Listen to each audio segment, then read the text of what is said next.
association with Boxro.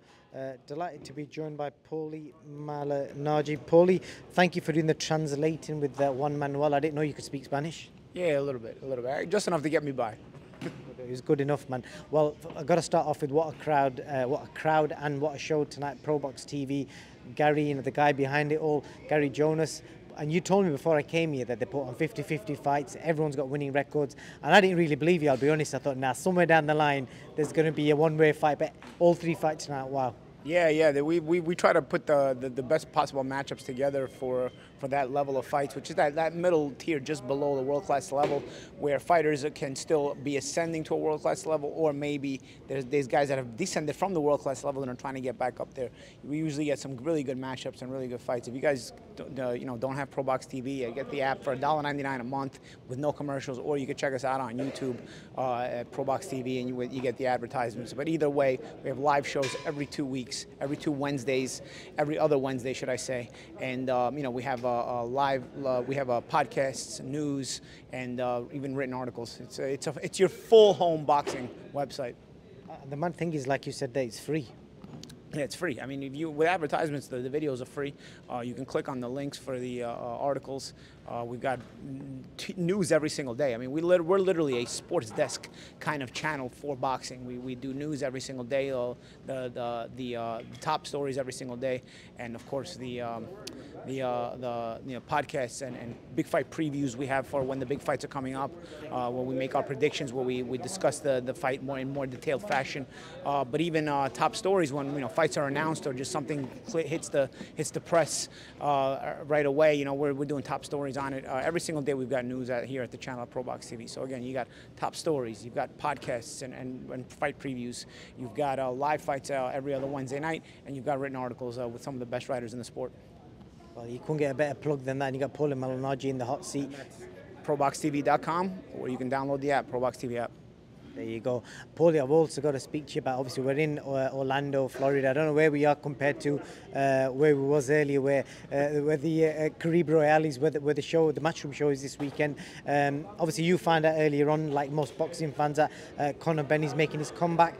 There's been obviously mixed opinions. We saw Dan Rafael earlier on, he's been quite against it, and then some people are saying, well, he's technically clear to fight. He can fight. There is no suspension on him. So should he wait around for people to make a decision on what's happening? You know what the problem here is? In boxing, there's a lot more of this kind of stuff going on than people realize. Just because a guy failed a test doesn't mean he's the only guy, and doesn't mean he's a one-off. There's probably more doing it than not doing it, especially at a world-class level. I mean, let's face it.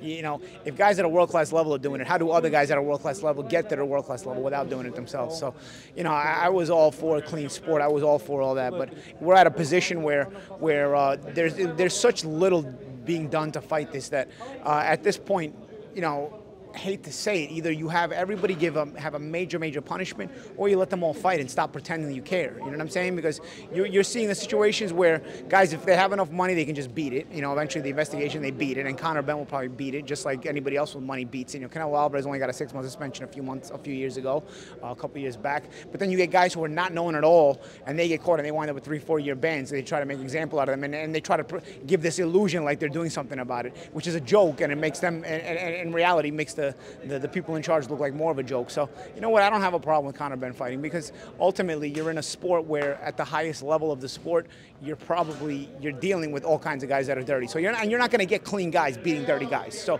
if the top of the sport is filled with dirty guys, what do you think? There's guys there's guys in that mix that are clean beating the dirty guys?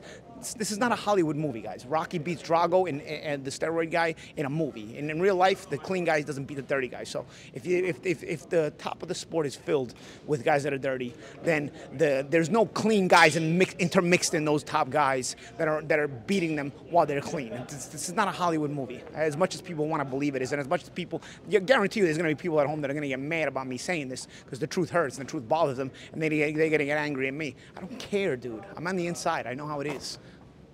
Is it fair to say, the fact that obviously they went through the whole procedure, and as far as I understand it, the NAPD, who kind of govern UCAD in the UK, they overturned the suspension and said, for a reason, they overturned it, and now, technically speaking, he's free to fight, and obviously people are kicking up a fuss about it. Yeah, ultimately he's free to fight. Do I personally believe he was clean? No, I don't. But personally, it doesn't really matter. Especially for me, I was trying to fight this left, right, and center when I was fighting, and I realized just how dirty the sport is. All right, bro, it doesn't really matter. Like, he's fighting, and I'm sure plenty of other guys at the top of the sport in his own weight class are dirty too. So it doesn't really matter. I mean, it's starting to matter less and less, unfortunately. You know, he ate too many eggs. Canelo ate too much Mexican meat.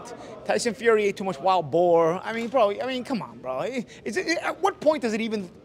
At what point do you say, "Wow, how ridiculous is this?" Like, dude, are we really gonna keep on hearing this and believing it and falling for it? Just all right. You know what? Just say you don't care, and you'll let them fight because they generate a lot of money, and I'll respect you more for it. That's what I'll do. You know what I'm saying? But it's like, come on, man. Well, he's making his comeback. He's got an opponent. I don't know if you've seen much of his opponent. 33-3 record. Looks good on paper. What are you expecting to see from Conor Benn? Because he's going to be carrying a lot of pressure and a lot of weight on his shoulders this Saturday. I'm sure there's a lot of pressure there, but I also think that Conor Benn is itching, chomping at the bit to come back. So I'm sure he's really been waiting. You know. So I think ultimately what you're going to have is a Conor Benn who's itching to come back. He might be you know, you got to see if he's shooting too strongly and overcommitting on the attack and on the offense because he's been wanting to press for so long, or if he's going to come back calm and look to show what he's made of. You know, Conor Benn ultimately is a good fighter, but I'm curious to see how he's going to come back. Not because I don't think he's going to come back looking good, but of course you're going to have that anxiety. You want to show people just how good you are now. You know, you hate that people wrote you off and all that other stuff. So you're going to be looking to you know, make a statement, but you've got to do it in a calm manner. So let's see how he does it on Saturday night. It should be interesting. Pauli, anything else you want to get off your chest? You got a bow tie on as well today, I've noticed. Yeah, we got the bow tie on. That's it, man. I mean, that's pretty much it. I'll tell you what. I got news today. And one of my early trainers passed away, and he was my pad man from when I started boxing. He was on and off throughout my whole career. His name was Orlando Carrasquillo, very, very quiet guy, and he never really got a lot of notoriety. I remember in the 90s, Main Events had him exclusive to their training camps. He was doing pads with Meldrick Taylor, Pernell Whitaker, Zab Judah, Arturo Gatti, Junior Jones, all those guys. Ask any of those guys about Orlando Carrasquillo. I'll tell you how good he really was. Never really got the credit he deserved, I felt. He was a super, super quiet guy, very, very reserved guy. And he stepped out of boxing towards the end of my career anyway, although I would bring him back on and off in certain training camps, just as a second, not as a chief second, but as a second and a pad guy. So I just wanted to give him recognition because I don't think anybody is ever going to, you know, recognize Orlando Carrasquillo. He was one of two guys that taught me how to box early on. I mean, from the very, very beginning. Him and Willie Badillo. Willie Badillo is still alive, but Orlando Carrasquillo taught me more so than boxing. Taught me how to think, and teaching me how to think, I was able to eventually translate that into my commentating career because he understood. We used to sit down and really talk about the science of what we were learning and discuss things in detail, how to set the traps, how to know when you're being set up for a trap and all that other stuff. Very detailed, he was almost OCD in that way, you know, despite him how very awkwardly quiet he always was. I remember doing pads with him and sometimes he'd run off a combination to me, and if his pads were covering his mouth, I tell him, dude, I can't hear you. You talk louder or get the pads below your lips, you know? Like, sometimes he was frustrating in that way, but I'm telling you, this guy I've had some good trainers in my career, and I appreciate all of them. But Orlando Carrasquillo taught me to think in the ring, and because of that, I don't think I would have become the fighter I became without him, and I don't think I would have become the analyst I was without having learned so much of the scientific background and the analysis of the technical aspects of boxing without the way he was teaching me from when I was a teenager, from when I was starting out. So, you know, rest in peace, Orlando Carrasquillo. Most of you have probably never heard of him. You may have seen him in some points in some training videos with some fighters. He worked with Mark Breland as well, I remember. I think that's how you guys started. Joey Fariello hired him as the pad man for Mark Breland. And he's passed away a couple of days ago, so I'm going to New York to go to his funeral. So I just got to get that off my chest, because if I don't say it right now, nobody's ever going to know him. I felt he never got the credit he deserved. So if I don't put it out there right now, no one's ever going to know him. So that's it. Rest in peace, Orlando. Definitely so. I personally never heard about that, and I didn't know you was going to come out with that, Pauli. Well, like you said, God rest his soul, and appreciate your time, and thank you for this little trip out to, what is this town called? It's called Plant City. It's a suburb of Tampa, but it's about a half hour from Tampa, and as you saw, about 45 minutes from Orlando. Almost at the halfway point between Tampa and Orlando. Plant City.